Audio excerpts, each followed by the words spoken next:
ask you something. Has anyone ever said, "What were you wearing?" Or "What did you say to him?" Nobody asks a man who gets robbed what he was wearing. Nobody asks someone whose house burns down what they said to the fire. If you ask a woman about the worst thing that's ever happened to her, though, somewhere in the first few questions will be something that puts her at the center of her own harm. That's not an accident, and today I want to talk about why. Those questions don't come from nowhere. They come from something we've all been swimming in so long that most of us don't even see it anymore. From the time we were young, many of us were taught, directly or indirectly, that we were responsible for managing male behavior. How we dressed, how we spoke, the space that we took up. We were handed a framework that said if something goes wrong between a man and a woman, the first place to look is at what she did or didn't do.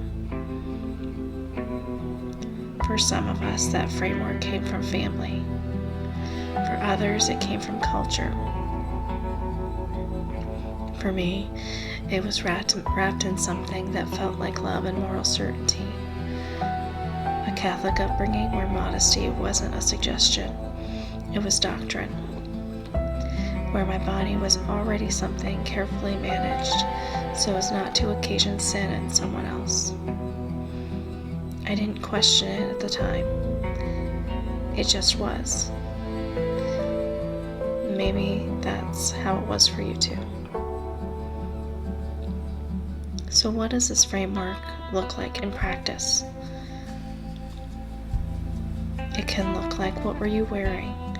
As if your clothing is consent. As if what she chose to put on her body that morning was an invitation she didn't know she was sending. It could look like, what did you say to him? As if her words were the trigger. As if she is responsible for managing not just her own emotions, but his response to them. It can also look like you should smile more, which isn't even a question, it's a directive. You need to adjust yourself, make yourself smaller, easier. Your discomfort matters less than how you were received. It looks like, what did you do to provoke him?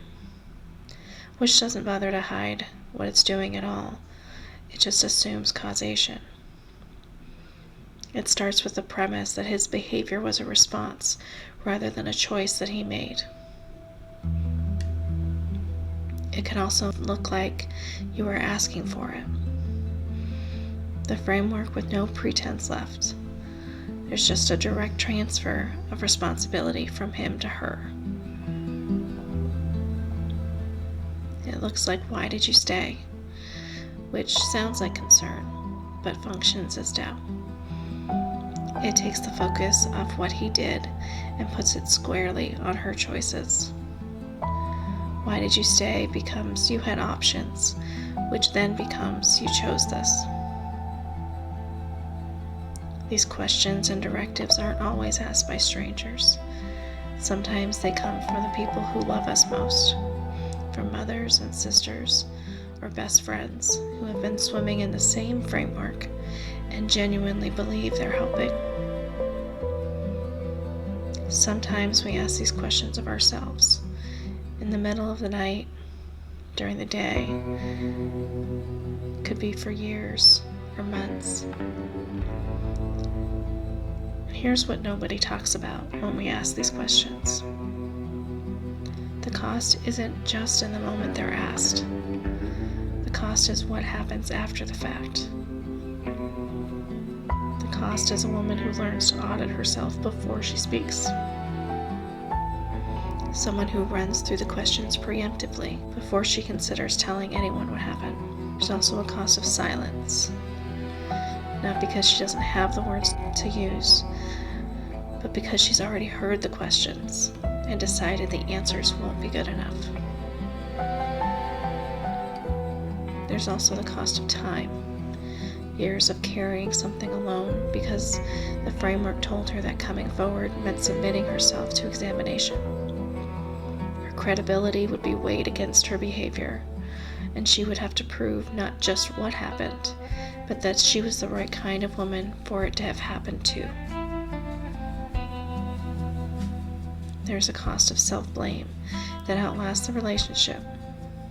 The healing outlasts everything. It lives in your body. It wakes you up at night, and it can sit quietly in the background of ordinary days and ask the same question over and over. What did you do? What did you say? What did you miss? I know this cost personally, not theoretically. I've carried those questions for years, and I still carry some of them. If you're watching this or listening, I think you might know the cost too. So why does any of this matter? It matters because a framework that places female behavior at the center of male accountability doesn't just shape how others respond to us. It shapes how we respond to ourselves. It gets inside of us, and it becomes that voice that asks the questions in the dark. When that voice has been there long enough, it begins to feel like our own. But in truth, it isn't. The silence that you kept made sense at the time. The shame you might have felt, the self-blame that outlasted everything, those made sense too. Not because you were wrong or foolish, but because you're human inside a system that was working against you from the beginning.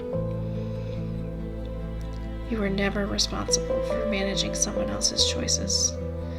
You were never asking for it. You were never the variable that needed adjusting. That was never your job. I'm Rhea.